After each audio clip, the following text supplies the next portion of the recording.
¿Qué tal, gente? ¿Cómo les va? Bueno, espero que muy bien. Nuevo video de Siciliano en su taller, dado que bueno, hoy me habrán visto en un video anterior desoxidando una Baco 73, dándole un poco de cariño a la herramienta que quizás tenía un poco olvidada debajo del banco. Bueno, ese videíto un poco básico, no muy entretenido, nació de la mano de el comentario, de la pregunta de Pedro, un suscriptor del canal, si los cepillitos para agujereadora podían cumplir la tarea. Yo circunstancialmente no tenía, los gasté en desarrollando otras tareas. Pero bueno, vieron cómo es esto, es prácticamente un vicio. A mí, por lo menos, en lo particular, me pasa que cuando empiezo a poner una herramienta en valor, agarro y sigo con otra, sigo con otra, sigo con otra. Y bueno, me pasé un rato antes, ya debería estar en mi casa, pero bueno, me pasé una horita y media desoxidando algunas llaves, poniéndolas en valor. Y verdaderamente, créanme, que cambiaron. Llaves que por ahí están en este estado, quizás no muy lindas, pero funcionales, con su medida completamente exacta, que tienen mucho tiempo de trabajo y mucho tiempo más para trabajar. Estamos hablando de una llave Made in China, que con mucho orgullo dice Made in China. Bueno, ha perdido su cromo a lo largo de los años. Se imaginan que estas son llaves de la década del 90. Bueno, voy a hacer esta, que es una de las más percudidas, llamémosle, que si bien no molesta trabajar con la llave negra, pero bueno, vamos a tratar de ponerla un poquito en valor, sacarle un poquito de óxido, para que bueno, sea verdaderamente un gusto trabajar de vuelta con la llave limpia. Olvidemos las medidas de seguridad, nada. Simplemente voy a pasarle el cepillo a la llave para desoxidarla un poco.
Por ahí va.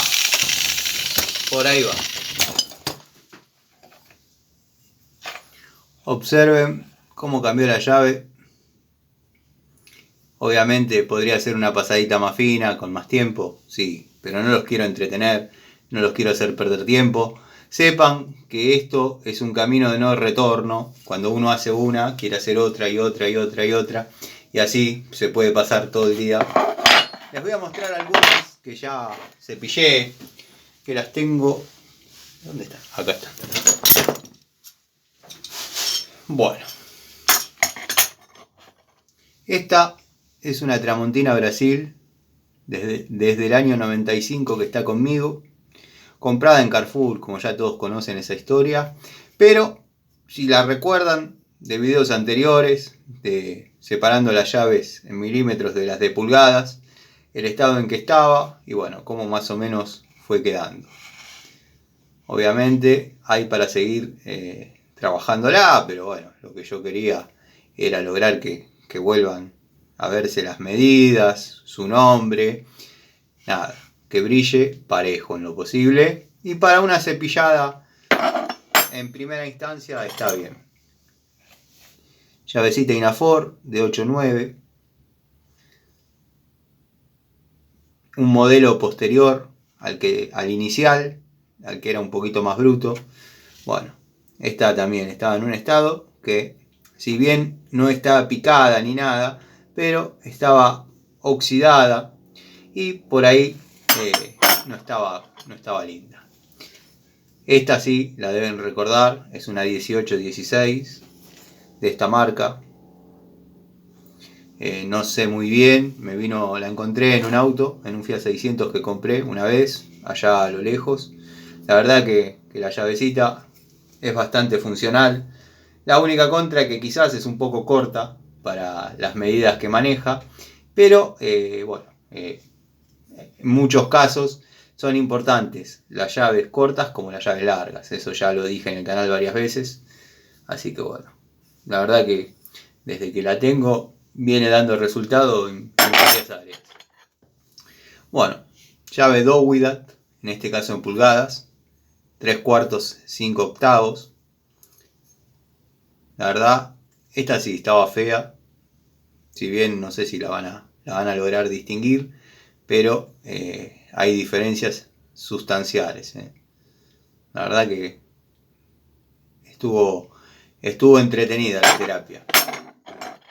Bueno, esta es una llave alemana que también, esta sí ya estaba un poco percudida, pero estaba toda negra, completamente negra de un lado y del otro ya estaba comenzando a oxidarse. Así que bueno, nada, con la cepilladita ya volvió a ser mostrable, presentable, cómoda. Dado que bueno, por ahí con la llave oxidada genera cierta incomodidad el desarrollo de alguna tarea. Llave esta es una 14-15 de la línea Inafor. La confundí con la estaba confundiendo con la 16-17, la vi chiquita. Pero bueno, tengan en cuenta que yo no veo los números. Tengo una de la línea Shiba, el amigo Miguel conocen. La 16-17 tiene exactamente esta longitud. Bueno, está en el mismo estado que la anterior, si bien no estaba picada ni nada, pero el óxido había empezado a afectarla y nada, la puse en valor. Este es el juego uno de los juegos de Inafor que tengo en uso.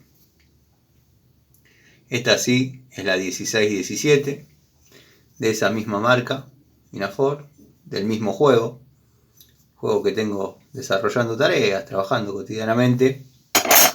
Y la 18-19 de iguales características. Casi me olvido de mostrarles la que desencadenó esto de la duda del amigo, que fue cuando mostré, porque después se comunicó, fue cuando mostré la llave 134 que comentó otro amigo, si la conocía. Bueno, esta no es de Baco, pero si fuese Baco sería una 134. Yo cuando la mostré a modo de ejemplo en la charlita, la mostré toda oxidada, negra, fea. Bueno, ya estamos un poquito más cerca de ponerla en valor. Tengo que reemplazar este tornillo de 6 milímetros, que también lo pulí para que lo cepillé para que haga juego, pero nada, voy a poner uno cabecita redonda, como venía originalmente, y acá posiblemente le repase la rosca, o quizás le ponga una mariposita. La rosca aprieta bien. Lo único de la rosca es que apriete para que, bueno, no se pierda circunstancialmente como pasó con el tornillito original. El tornillito original no zafaba ni nada, pero quizás estaba suave al momento del ajuste y bueno, se salió. En alguna caja quizás lo podía haber encontrado, pero en el momento no me di cuenta. Metí todos los tornillos dentro de un tupper, un tarrito de este tipo, que bueno, en otras épocas nos cedía generalmente alguna ex con tapa, todo, que los tengo dando vueltas. Y bueno, metía todos los tornillos ahí y circunstancialmente lo perdí. Así que bueno, gente, me voy para mi casa. Seguramente la charlita la haga desde allá. Espero que estén bien. Y nos vemos en otra charlita. Este videito lo voy a llamar Cepillando herramientas, un vicio peligroso. Cepillar herramientas, un vicio peligroso por el nivel de, digamos, cooptación que tiene. Les mando un saludo y nos vemos.